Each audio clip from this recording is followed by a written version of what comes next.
that we would prophesy to go into bondage to a strange people and nation for 400 years. Once that 400 years are up, God said he would come and introduce something different. A new relationship would have to be made, for the slave would no longer be a slave. The slave would have to think and act and take the responsibility of free people. And that's the problem. We've got to make this war on poverty successful. We can't fail this time. We've got to do something even more radical. Mr. Bush and Bob Michael and I supported cutting capital gains down to 19 to get more people to go into business. I would eliminate it in Peoria and Harlem and Watts and Southwest Chicago and East LA and Liberty City, Miami and Overtown and Motown and Cabbage City and any city in the United States where people are out of work, where there's high unemployment and a shrinking tax base. We should eliminate the tax on the capital gain of any man or any woman that starts a business and hires people off the welfare rolls and the unemployment rolls and the AFTC rolls. And anybody that takes a job ought to not pay any tax, because when a woman on welfare takes a job, or a woman or a man on unemployment takes a job, income goes down because the transfer payment goes down thanks to the welfare system, and your tax system starts, and it is a perverse disincentive for people to move out of the welfare trap into the employment and opportunity ladder. We need a safety net under which people should not be allowed to fall. As we develop that hope in them, that they've got the talent and they need to use it, new things can happen in the culture, Mike. And that is the thing that I am really concerned about, is that this is why I was concerned that you're having a new program here where young kids are going to learn how to use these cameras, you see. The more they can do things like that, the more they're going to feel as though they can accomplish in the larger community. The end result always has to be something that people can see, feel, and touch and kiss, and that they know. Then they become confident within themselves. All right? We can't have too much of that. When I hear that you have 500 kids, all right, here in Head Start, all right, I say, hey, you know, that is so badly needed. It's a dream kind of thing. My view is a little bit of what your approach has been in Virginia. Well, first of all, to eliminate waste and to cut spending and not to raise taxes, you'll find that the people who need services most usually get hurt when you have wasteful spending, when you have taxes being raised. Usually they are raised on the backs of those least able to pay. And so I find that the two run hand in hand. It's somewhat new, as people say, but it isn't. That is fiscal responsibility and social concern. And the two are indeed involved as a partnership. So my approach has been to look for duplication, look for inefficiency, look for waste, and then to cut and to eliminate those programs. For instance, I directed the new superintendent of public instruction for the State Department of Education to make education service-oriented rather than regulation-oriented. College loans and student aid. I don't want to go into all the statistics, but let me just tell you, student aid has been slipping. We have, for example, 35,000 fewer black males in college today than we did 4 years ago. No one can convince me we're a richer nation because of that. We have to do better. I'm going to try and do like 30 songs, because that was our theory. We figure if you have 30 songs, then at least 10 or 8 going to be good. You know, if you have 8 songs, you're not guaranteed that any of them are going to be good. So, you know, if you try to make all of them good, though, you don't just go throw 30 sloppy songs together, but you figure if you, last time we had, what, 20-something songs? And we narrowed it down to like 10.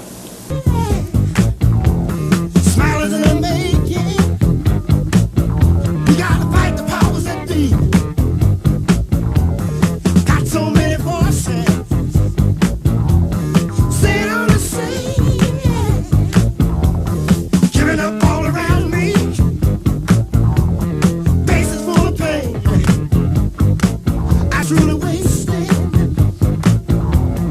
There's no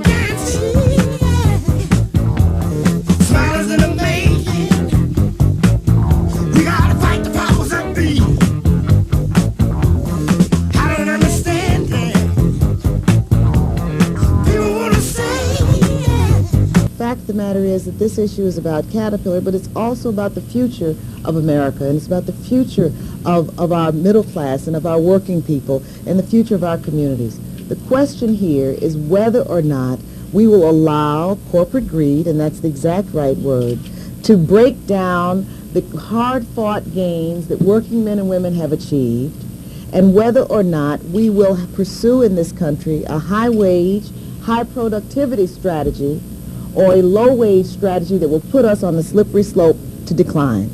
That's really the issue. You know, people have fought for high wages, but it's also been part and parcel of producing products that the rest of the world wants to buy. That's why this company has been so successful. That's why this company has been competitive in world markets, because the products have been good products, and they've been products that the rest of the world has an interest in buying. And the reason that they have been good products is precisely because the workers are trained, because the people who work at Caterpillar know what they're doing, because the work product is something that everybody can be proud of. You would think that the leadership, the corporate leadership, would understand and appreciate that. Unlike the famous lines of the play Julius Caesar, which were, "Friends, Romans, and countrymen, lend me your ears. I come to bury Caesar, not to praise him. Tonight, we come not to bury Michael, but to praise him."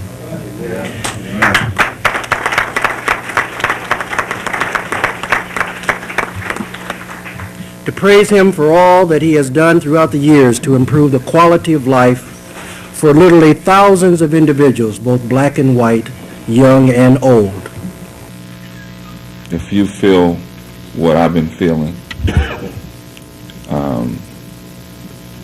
because you can do something for so many years and it becomes a routine. It's just the way you breathe, or it's a reflex. It's just what you do, and you think nobody really appreciates it. It's just something you would do whether it was your job or not. You would just do it. And to see so many people here and a staff that cares, because contrary to what the public has been told, community action in Peoria is far from Michael Banks. It's a group of people that are willing to dare to make a difference. They speak of a new day, a new age in which the old ways and the old days of big government are being replaced by a new vision of community action. It is a vision of empowerment, a vision of community, a vision of family, a vision of church and school, and individual pride as the true sources of progress and justice and hope in our community. Change is not always comfortable, but it is usually needed if we are to make progress. My friends, we live in a time of great change, and I believe it will lead to a time of progress if we do our part. I say that as someone who has been in Congress since January, during one of the most revolutionary times in our history. Thomas Jefferson said he trembled for this country when he reflected that God was just and that his justice could not sleep forever. Well, the day that these presidents feared has now come to pass. For on this mall, here we stand in the capital of America, and the layout of this great city, laid out by a black man, Benjamin Banneker. This is all placed and based in a secret Masonic ritual. And at the core of the secret of that ritual is the black man.